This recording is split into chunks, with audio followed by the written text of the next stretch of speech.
Hello everyone, আসসালামু আলাইকুম। সবার কি অবস্থা, কেমন আছেন? আই হোপ সবাই অনেক বেশি ভালো আছেন। আলহামদুলিল্লাহ, আল্লাহর অশেষ রহমতে আমরাও কিন্তু অনেক ভালো আছি। এই তো নতুন আরেকটা দিনে নতুন আরেকটা ভিডিও নিয়ে চলে আসলাম। আজকের ভিডিওটা ভোর সকাল থেকে শুরু করছি। তো সারাদিন কি করব ওগুলি টুকিটাকি আপুদের মাঝে শেয়ার করব। তো সকালে ঘুম থেকে উঠে ফ্রেশ হয়ে নিছি। নেওয়ার পর হচ্ছে ভাই রুমটাকে আর কি ঝাড়ু দিয়ে নিতেছি। বিছনাটাও আমি গুছিয়ে নিছি, নিয়ে হচ্ছে রুমটা এখন ঝাড়ু দিয়ে নিতেছিলাম। সকালে দেখা যায় যে উঠি নিজে ফ্রেশ হয়ে রুমটা যদি একটু ফ্রেশ ক্লিন থাকে তাহলে কিন্তু অনেক মনটা ফ্রেশ হয়ে যায়, ভালো লাগা কাজ করে। তো যাই হোক, ভালো করে হচ্ছে রুমটা আর কি ঝাড়ু দিয়ে নিতেছিলাম। আর আমার মেয়েটাকে ঘুম থেকে উঠিয়ে দাঁত ব্রাশ করিয়ে এখন হচ্ছে চেয়ারের মধ্যে বসে রয়েছে আর বলতেছি যে কিছু আর কি খেতে দিতে হবে। তো সকালে হচ্ছে ওকে ডিম সিদ্ধ করে দিছি। আর আপনারা যারা আমার প্রতিদিনের ভিডিওগুলো দেখেন ওই আপুরা হয়তো বা জানেন আমার মেয়ে ডিম খেতে কিন্তু খুবই পছন্দ করে না, দুধ খেতে কিন্তু খুবই পছন্দ করে। আর ডিম খেতে মোট কথা পছন্দই করে না। তো ডিম তো খাবে না, তো ভাবলাম যে ডিম দিয়ে কিভাবে ওকে ডিম খাওয়ানো যায়। তো ঘরে ঝাড়ু দিতেছি, তখন হচ্ছে ওর তো খিদেও লেগে গেছে, তো ভাতও খাবে না। তো ভাবলাম যে ব্রেড দিয়ে ডিম ভেজে দেই, তাহলে হয়তো বা খাবে। তো ওই চিন্তা করি হচ্ছে সকালে তাড়াহুড়া করে কাজগুলো করে নিতেছিলাম। আর দেখা যায় যে আমি বেশিরভাগই রান্নার ভিডিওগুলি শেয়ার করি। এইসব সারাদিনে কত কাজকর্ম কত কিছু করি, ওগুলি কোনো সময় দেখা যায় যে ভিডিও করা হয় না বা আপুদের মাঝে শেয়ার করা হয় না। আর এর একটাই কারণ হচ্ছে যে হয়তোবা ভিডিও করতে গেলে অনেকটা সময়ের প্রয়োজন হয়। আর বেশি তো সময় লাগে যখন স্ট্যান্ড বসিয়ে ভিডিও করা, হয়তো ভিডিও তখন সুন্দর হয় কিন্তু সময়টাও বেশি লাগে। তো এই কারণে হাত দিয়ে কোনো রকম আর কি একটু ভিডিও করে আপুদের মাঝে শেয়ার করি। তো আমি এখন কিন্তু হাত দিয়ে ভিডিও করি। তো এই কারণে দেখা যায় যে ভিডিওর কোয়ালিটি খুবই খারাপ হয়, কারণ নাড়াচাড়া হাত দিয়ে ভিডিও করা আর স্ট্যান্ডে বসে ভিডিও করার মধ্যে কিন্তু দিনের রাত পার্থক্য। ওই ভিডিওগুলো কিন্তু অনেক বেশি সুন্দর হয় বা দেখতেও ভালো লাগে, কিন্তু হাতে যে আমরা ভিডিওগুলো করি ওগুলো কিন্তু দেখতে ভালো লাগে না। দেখতে দেখতে মানে মাথায় ঘুরে যাবে, মানে মোবাইল যেহেতু নাড়াচাড়া করা হয়।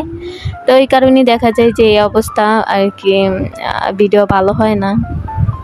তো যেহেতু তাড়াহুড়ার মধ্যে সব কাজ করতে হয়, তো এই কারণে হাত দিয়ে একটু কোনো রকম আর কি ভিডিও নিতেছি, যাতে আজকে সকাল থেকে সারাদিন অবধি কি করি টুকিটাকি কিছু মুহূর্ত আপুদের মাঝে শেয়ার করতে পারি।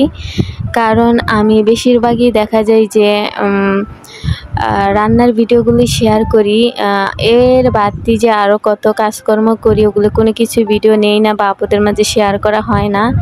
তো ভাবলাম আজকে হচ্ছে সকাল থেকে ভিডিওটা শুরু করব আর সারাদিন কি করি ওগুলি আপুদের মাঝে শেয়ার করব।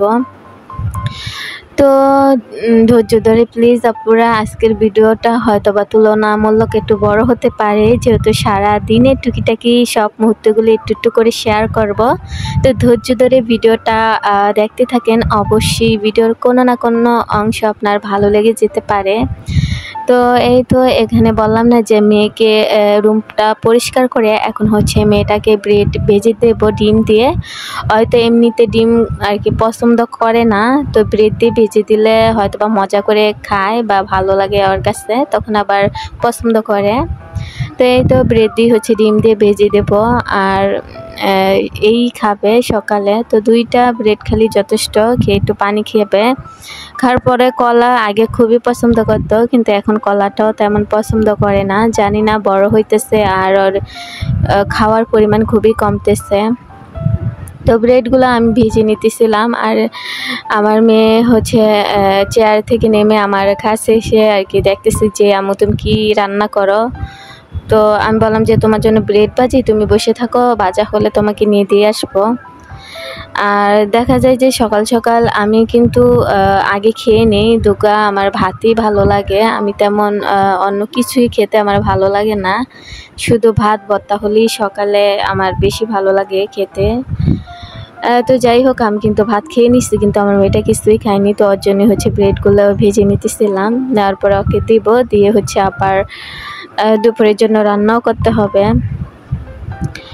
তো আমি সবসময় দেখা যায় যে রান্নার ভিডিওগুলো শেয়ার করি, আর রান্নার ভিডিওগুলো শেয়ার করতে বেশি সুবিধা হয়, শুধু হাত দিয়ে একটু ধরে আর কি ভিডিও করা যায়। আর অন্য অনেক কিছুই আছে যেগুলো হাত দিয়ে ধরে ভিডিও করা যায় না, তো ওগুলো হয়তো বা আপনাদের মাঝে শেয়ার করা হয় না। আগে হয়তো বা চেষ্টা করতাম যে ভিডিওর কোয়ালিটি খুবই সুন্দর হবে বা কিভাবে সুন্দর করা যায়। এখন তেরম মানে তেমন চিন্তা ভাবনাতে আর কি আসে না, মানে কোনো রকম একটু ভিডিও করে আর কি আপলোড করার চিন্তা ভাবনাই বেশি থাকে। তো এই তো ব্রেডগুলো ভাজা শেষ, আমি হচ্ছে আমার মেয়েকে দিলাম, তো আমিও খাইতেছিলাম, আমার কাছে কিন্তু ভালোই লাগলো। আর দেখা যায় যে ব্রেডও খালি খেতে ভালো লাগে না, তো ডিমও আমার মেয়ে পছন্দ করে না, তো দুইটা একসাথে মিক্স করে আর কি ভেজে দিলাম। তো তারপরে হচ্ছে আমি কিন্তু আমার মেয়েকেও দিলাম, ও বেশি খায় না বলতে কি 2-1 পিস হয়তো বা মুখে নিছে, 1 পিসের মতো মনে হয় খাইছে।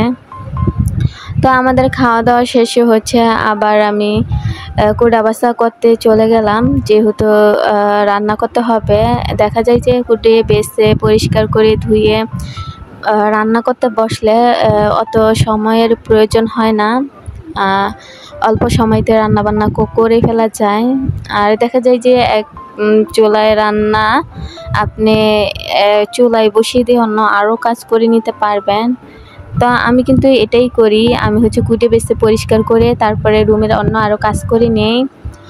তো ডাল বসিয়ে হচ্ছে আমি আর কি কুটে বেছে নিতেছিলাম, এক পদের তরকারিও করা হবে আর ডাল রান্না করা হবে।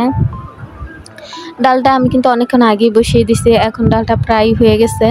আমি কিন্তু বাগারও দিয়ে দেব, রসুন দিয়ে ডাল বাগার দিলে আমার কাছে ভীষণই ভালো লাগে, তো আজকে হচ্ছে রসুন দিয়ে ডালটা বাগার দিয়ে দেব। আর আমি দেখা যায় যে যখন এক পদে তরকারি হয় তখন চেষ্টা করি সাথে ভাজি ডাল বা একটু ভর্তা রাখতে, তাহলে কিন্তু খাওয়া হয়ে যায়। তো এই তো ডালটা কিন্তু আমি বাগার দিয়ে দিছি অফ ক্যামেরায়। তো এখন হচ্ছে ডালটা নামিয়ে আমি তরকারিও রান্না করে নেব। তো ডালটা হতে হতে কিন্তু আমি তরকারি কুটি নিচ্ছি, এখন হচ্ছে তরকারি রান্না বসিয়ে দিয়ে কিন্তু আমি আরও অনেক কাজকর্ম করে নিছি। এই কারণে দেখা গেছে যে আমি আর কি তরকারিটা যখন রান্না করছি তখন আর কি কোনো ভিডিও ক্লিপ নিতে পারিনি। তো শেষ মুহূর্তে হচ্ছে আমি একটু ভিডিও নিতে পারলাম, মানে নিলাম। আমি হচ্ছে ঘরে জিনিসপত্রগুলো একটু মুছে তারপর ঘরটাও মুছে নিছি, যেহেতু রান্না শেষে গোসল করে থালা বাসন মেজে গোসল করতে হবে। তো এই তো রান্নাবান্না প্রায় আমার শেষের দিকে, মানে শেষ বললেই চলে। তো যেহেতু রান্নাবান্না শেষ, আমার ঘরের সকল কাজকর্ম শেষ, এখন হচ্ছে যেহেতু রান্না করছি তো থালা বাসন কিছু জমছে ওগুলো ধুয়ে নেব। তো এই তো থালা বাসনগুলো ভালো করে ধুয়ে নিতেছিলাম, ধোয়ার পরে হচ্ছে মেয়েকে নিয়ে গোসল করে বের হব। আপনি সারাদিন সব কাজকর্ম করলেন, যদি নিজে গোসল না করেন তাহলে কিন্তু কোনো কিছুই ভালো লাগবে না বা ভালো লাগা কাজ করবে না। দেখবেন যে গোসল করলে পুরা আর কি পুরা মনে করলেন যে সারাদিনে যে একটা ক্লান্তি এটা কিন্তু দূর হয়ে যায়। তো আমি সবসময় কাজকর্ম করি, গোসলটা করে ফেলি, কারণ দেখা যায় যে কাজকর্ম করার পরে যদি আপনি এটা ভাবেন যে একটু রেস্ট নিয়ে তারপরে গোসল করব, তাহলে দেখবেন যে অনেকটা অলসতায় ধরে যাবে যে পরে করব। আমি কখনই এই কাজটা করি না, আমি সবসময় রান্না বান্না সব কাজকর্ম করি, সাথে সাথে গোসল করে নিই, তারপরে রিল্যাক্সে একটু বসে থাকি বা খাওয়া দাওয়া করি। তো তখন দেখা যায় যে ভালো লাগে, কাজকর্ম নিয়ে বসে থাকতে আমার একেবারেই ভালো লাগে না। আমি কিন্তু প্রতিদিনই চেষ্টা করি সাথের কাজগুলো সাথে সাথে করে নেওয়ার, এবং সবসময় সেটাই করি। তো দেখা যায় যে একসাথে অনেক কাজ জমাই না, সেটা যে কোনো কাজই হোক। তো আর তেমন ভিডিও নিইনি। তো এটা হচ্ছে রাতের ক্লিপ। আমার শাশুড়ি মা হচ্ছে আমার মেয়ের জন্য জিলাপি আনছিল, তো ওইটাই হচ্ছে ওকে খেতে দিলাম। আর আমার মেয়েটা কিন্তু মিষ্টি জিনিস আর কি তেমন বেশি পছন্দ করে না, তো এই কারণে দেখা যাইতেছে যে তেমন আর কি খাইতেছিল না। তো বললাম যে গরম গরম খাও একটু, তো একটুখানি নিছে, তো তেমন বেশি মিষ্টি পছন্দ করে না দেখে খেলো না। তো এই তো ভিডিওর কিন্তু একেবারেই আমি শেষ পর্যায়ে চলে আসছি। অবশ্যই ভিডিওটা কেমন হয়েছে কমেন্টের মাধ্যমে জানাতে পারেন। আপনার একটা কমেন্টই পারে আমাকে আরেকটা নতুন ভিডিও বানাতে অনেকটা উৎসাহিত করতে। আপনাদের কমেন্টের কারণে কিন্তু দেখা যায় যে আমি আরেকটা নতুন করে ভিডিও বানাই। তো অবশ্যই ভিডিওটা কেমন হয়েছে কমেন্টের মাধ্যমে জানাবেন। তো আজকে এই ভিডিওটা থেকে বিদায় নিতেছি। অবশ্যই কোনো নতুন ভিডিওতে দেখা হবে। আল্লাহ হাফিজ।